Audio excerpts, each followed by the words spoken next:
মানবীয় ভাষায় ভগবৎ প্রেমের বর্ণনা। মানবীয় ভাষায় প্রেমের এই সর্বোচ্চ আদর্শ প্রকাশ করা অসম্ভব। উচ্চতম মানব কল্পনাও উহার অনন্ত পূর্ণতা ও সৌন্দর্য অনুভব করতে অক্ষম। তথাপি সর্বদেশের নিম্ন ও উচ্চভাবে প্রেম ধর্মের সাধকগণকে তাহাদের প্রেমের আদর্শ বুঝিতে ও বুঝাইতে চিরকালই এই অনুপযোগী মানবীয় ভাষা ব্যবহার করিতে হইয়াছে। শুধু তাহাই নয়, বিভিন্ন প্রকারের মানবীয় প্রেমই এই অব্যক্ত ভগবৎ প্রেমের প্রতীক রূপে গৃহীত হইয়াছে। মানব ঐশ্বরিক বিষয়সমূহ নিজের মানবীয়ভাবেই চিন্তা করিতে পারে এবং সেই পূর্ণ কেবল আমাদের আপেক্ষিক ভাষাতেই আমাদের নিকট প্রকাশিত হইতে পারেন। সমুদয় জগৎ আমাদের নিকট যেন সীমার ভাষায় লেখা অসীমের কথা। এই কারণেই ভক্তেরা ভগবান ও তাহার উপাসনা বিষয়ে লৌকিক প্রেমের লৌকিক ভাষা ও শব্দসমূহ ব্যবহার করিয়া থাকেন। পরাভক্তি কয়েকজন শ্রেষ্ঠ ব্যাখ্যাতা এই দিব্য প্রেম বিভিন্ন উপায়ে বুঝিতে ও বুঝাইতে চেষ্টা করিয়াছেন। এর মধ্যে সর্বনিম্ন অবস্থাকে শান্ত ভক্তি বলে। যখন মানুষের হৃদয়ে প্রেমাগ্নি প্রজ্বলিত হয় নাই, বাহ্য অনুষ্ঠানমূলক প্রতীক উপাসনা অপেক্ষা একটু উন্নত সাধারণ শান্ত ভালোবাসার উদয় হইয়াছে মাত্র, উহাতে তীব্র বেগ সম্পন্ন প্রেমের উন্মত্ততা মোটেই নাই, তখন ওই ভাবকে শান্ত ভক্তি বলে। দেখতে পাই জগতে কতক লোক আছেন, তারা ধীরে ধীরে সাধন পথে অগ্রসর হইতে ভালোবাসেন। আর কিছু লোক আছেন, তারা ঝড়ের মতো বেগে চলিয়া যান। শান্ত ভক্ত ধীর, শান্ত, নম্র। তদপেক্ষা একটু উচ্চতর ভাব দাস্য। এই অবস্থায় মানুষ নিজেকে ঈশ্বরের দাস ভাবে। বিশ্বাসী ভিত্তের প্রভুভক্তি তাহার আদর্শ। তারপর সখ্য ভাব, সখ্য প্রেম।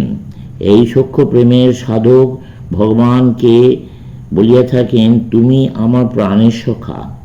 এরূপ ভক্ত ভগবানের কাছে হৃদয় উন্মুক্ত করে যেমন মানুষ বন্ধুর নিকট নিজের হৃদয় খোলে এবং জানে বন্ধু তাহার দোষের জন্য তাহাকে কখনোই তিরস্কার করিবে না, বরং সর্বদাই সাহায্য করিতে চেষ্টা করিবে।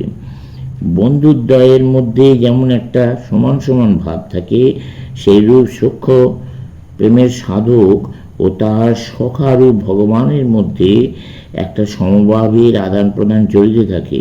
সুতরাং ভগবান আমাদের হৃদয়ের অতি সন্নিহিত বন্ধু হইলেন। সেই বন্ধুর নিকট আমরা আমাদের জীবনের সব কথা খুলিয়া বলিতে পারি। আমাদের অন্তরের গভীরতম প্রদেশের গুপ্ত ভাবগুলি তাহার নিকট জানাইতে পারি। সম্পূর্ণ ভরসা আছে যে তিনি যাহাতে আমাদের মঙ্গল হয় তাহাই করিবেন। এই ভাবিয়া আমরা একেবারে নিশ্চিন্ত হইতে পারি। এই অবস্থায় ভক্ত ভগবানকে তার সমান মনে করে। ভগবান যেন আমাদের খেলার সাথী। আমরা সকলে যেন এই জগতে খেলা করিতেছি। ছেলেরা যেমন খেলা করে, মহিমান্বিত রাজা মহারাজাগণ যেমন নিজ নিজ খেলা খেলিয়া যান, সেইরূপ প্রেমময় ভগবানও নিজে জগতের সহিত খেলা করিতেছেন। তিনি পূর্ণ, তার কিছুরই অভাব নাই। তার সৃষ্টি করিবার প্রয়োজন কি?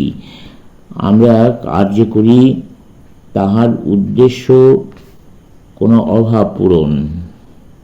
আর অভাব বলিতে অসম্পূর্ণতা বুঝায়। ভগবান পূর্ণ, তাহার কোনো অভাব নাই। কেন তিনি এই নিয়ত কর্মময় সৃষ্টি লইয়া ব্যস্ত থাকেন? তার উদ্দেশ্য কি? ভগবানের সৃষ্টির উদ্দেশ্য বিষয়ে আমরা যে সকল উপন্যাস কল্পনা করি, সেগুলি গল্প হিসেবে সুন্দর হইতে পারে, কিন্তু ওইগুলির অন্য কোনো মূল্য নাই। বাস্তবিক সবই তাহার লীলা বা খেলা। এই জগৎ তাহার খেলা, ক্রমাগত এই খেলা চলিতেছে। তার পক্ষে সমুদায় জগৎ নিশ্চয়ই শেষ পর্যন্ত একটি মজার খেলা মাত্র। যদি তুমি দরিদ্র হও, তবে দারিদ্র্যকেই একটি কৌতুক বলিয়া উপভোগ করো। যদি ধনী হও, তবে ওই অবস্থাও আরেকটি তামাশা রূপে সম্ভোগ করো। বিপদ আসে তো বেশ মজা, আবার সুখ আসলে মনে করিতে হইবে এ আরও ভালো মজা। সংসার একটি ক্রীড়াক্ষেত্র। আমরা এখানে বেশ নানারূপ কৌতুক উপভোগ করিতেছি, যেন খেলা হইতেছে, আর ভগবান আমাদের সহিত সর্বদাই খেলা করিতেছেন, আমরাও তাহার সহিত খেলিতেছি।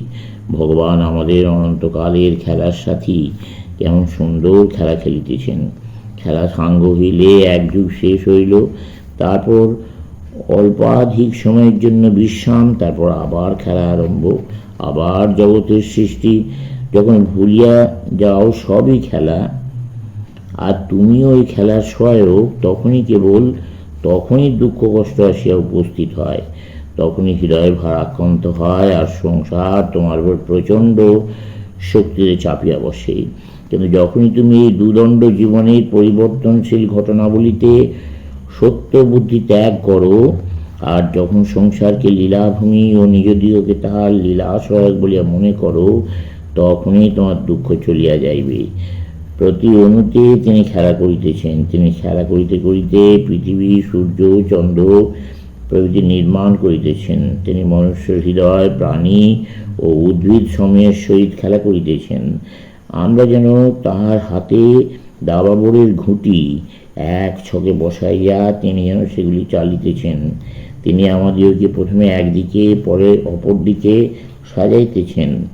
আমরা অজ্ঞাতসারে বা অজ্ঞাতসারে তাহারই খেলার সহায়ক। কি আনন্দ, আমরা তার খেলার সহায়ক।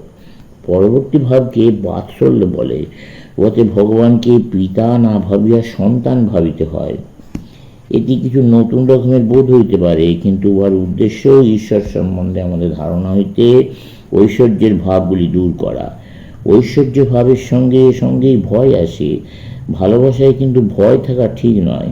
চরিত্র গঠনের জন্য ভক্তি ও আজ্ঞাবহতা অভ্যাস করা আবশ্যক বটে, কিন্তু একবার চরিত্র গঠিত হইয়া গেলে প্রেমিক যখন শান্ত প্রেমের একটু আস্বাদ পান, আবার প্রেমের তীব্র উন্মত্ততাও কিছু আস্বাদ করেন, তখন তাহারা নীতিশাস্ত্র, বিধিনিয়ম প্রভৃতির কিছুমাত্র প্রয়োজন থাকে না। ভক্ত বলেন, আমি ভগবানকে মহামহিম, ঐশ্বর্যশালী, জগদীশ্বর, দেব রূপে ভাবিতে চাই না। ভগবানের ধারণা হইতে এই ভয় উৎপাদক ঐশ্বর্যভাব দূর করিবার জন্য তিনি ভগবানকে নিজ শিশু সন্তান রূপে ভালোবাসেন। মাতা পিতা সন্তানকে ভয় করেন না, তাহার প্রতি তাহাদের ভক্তিও হয় না। সন্তানের কাছে তাহাদের প্রার্থনা করিবার কিছু থাকে না। সন্তান সর্বদাই গ্রহীতা। সন্তানের প্রতি ভালোবাসার জন্য মাতা পিতা শতবার শরীর ত্যাগ করিতে প্রস্তুত।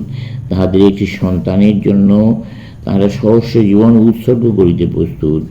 এই ভাব হইতে ভগবানকে বাৎসল্যভাবে ভালোবাসা হয়। যে সকল ধর্ম সম্প্রদায় বিশ্বাস করেন ভগবান নরদেহে অবতীর্ণ হন, তাদের মধ্যেই এই বাৎসল্যভাবে উপাসনা স্বাভাবিক। মুসলমানদের পক্ষে ভগবানকে বাৎসল্যভাবে উপাসনা করা অসম্ভব। তারা ভয়ে এই ভাব হইতে দূরে সরিয়া যাইবেন। কিন্তু খ্রিস্টান ও হিন্দু সহজেই ইহা বুঝিতে পারেন, কারণ তাহাদের মাতৃগরী যীশু ও কৃষ্ণের শিশুমূর্তি রইয়াছে। ভারতীয় নারীগণ অনেক সময় নিজেদেরকে শ্রীকৃষ্ণের মাতা বলিয়া চিন্তা করেন। খ্রিস্টান জননীগণও নিজেদিগকে খ্রিস্টের মাতা বলিয়া চিন্তা করিতে পারেন, যা হইতে পাশ্চাত্যের লোকেরা ঈশ্বরের মাতৃভাব সম্বন্ধেও জানিতে পারিবেন। আর ইহা তাদের বিশেষ প্রয়োজন। ভগবানের প্রতি ভয়, ভক্তিরূপ কুসংস্কার আমাদের অন্তঃস্থলে দৃঢ়মূল হইয়াছে। এই ভয় মিশ্রিত ভক্তি, ঐশ্বর্য ও মহিমার ভাব প্রেমে একেবারে নিমজ্জিত করিয়া দিতে অনেক দিন লাগে। চলবে।